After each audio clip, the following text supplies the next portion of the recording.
بسم الله الرحمن الرحيم.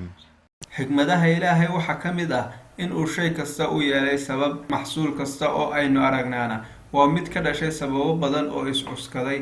haddaba magacyadu waxay ka mid yihiin waxyaabaha inta badan sababta ku baxa, waana arrin ay bulshooyinka caalamka oo ay soomaalidu ka mid tahayna caan ku yihiin.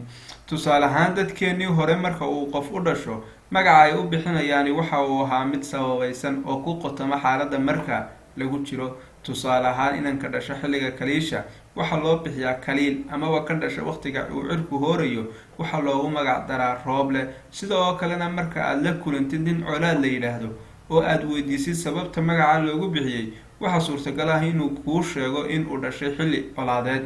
sidaas si la mid ah, ujeedooyinka magacyada qaaradaha, dalalka iyo magaalooyinka waxaa ka dambaysa sababo leh taariikho, dhacdooyin iyo sheekooyin xiiso leh.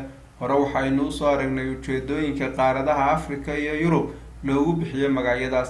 iminkana qaaradaha waa aynu ka yaranasanaynaa oo waxa aynu diiradda maanta saaraynaa geeska Afrika iyo mid ka mid ah caasimadaha Afrika ugu daada weyn leh, Muqdisho. ayaynu eegan barnaamijkeena ku falanqeyn doonaa, waxaana aynu ka faalan doonaa halka uu magaceedu kasoo jeedo. taariikhdu iyada oo ka mid ah waxyaabaha inta badan aan la isku waafaqin ee lagu kala aragtida duwan yahay, ayaa waxa Soomaali ahaan inoo sii dheer in aanay bulshadanu lahaan jirin af ay wax ku qoraan iyo weliba ilbaxnimo ay dhigaan inoogu reebaan.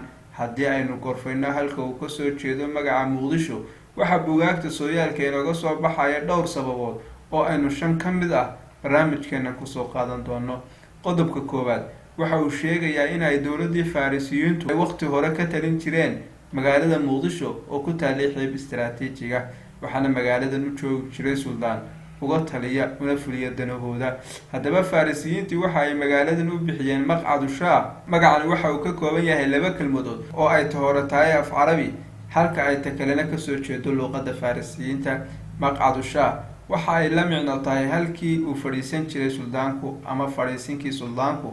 Farisiyiintu waxa ay suldaankooda u yaqaaneen shaah, sidaas ayaana ay magacaas u bixiyeen. muddo kadib waxa uu maqcadu shaah si tartiib ah isugu bedelay Muqdisho. waxaa jirta dood labaad oo odhanaysa goobtani waxa ay ahayd meel ay culimo buddigtay, deegaanna ay ka dhigeen, sidoo kalena ay diinta dadka ku bari jireen. sidaas awgeedna waxaa meesha loo bixiyey maqcadu shuyuukh oo ah fadhiisinkii wadaadada amaba saldhiggii culimada. muddo kadibna maqcadu shuyuukh waxa uu isku bedelay Muqdisho. dood saddexaad oo aan tan ka fogeyn ayaa odhanaysa goobtani waxa ay lahaan jirtay dhir dhaadheer oo quraacyo ah, kuwaas oo lahaa hadh waaweyn. quraacyadan waxaa hadhsan jiray laguna xareyn jiray idaha iyo adhiga dekeda laga dhoofinayo. sidaas awgeed ayay carabtii xidhiirka ganacsi Soomaalida la lahaydi waxa ay u bixiyeen maqcadu shaat oo ah saldhiggii ama fadhiisinkii idaha. waxaana ay taariikhyahanada qaar ka mid ah ay qabaan magaca Muqdisho inuu halka kasoo jeedo. dood afaraad ayaa iyaduna jirta, taas oo leh magaaladan markii la dhisay waa ay camirantay oo maalintiina waxa ay noqotay goob ganacsigu si cajiib ah uga socdo, habeenkiina waxa ay noqotay magaalo iftiin badan. sidaas awgeedna waxaa loo bixiyey Muqdisho oo looga jeedo meeshii nuurka badnayd. dood kale ayaa iyaduna waxayna leedahay magaaladan waxaa la odhan jiray Muqdisho. isbedel yar oo ku dhacay dhawaaqa magacaas darteedna waxa ay dadkii kusoo koobsadeen una bedesheen Muqdisho. haddaba daawada, ma jirtaa si kale oo aad adigu maqashay 5tan aragtiyoodna tee ayaa u muuqata in ay suurtagal tahay?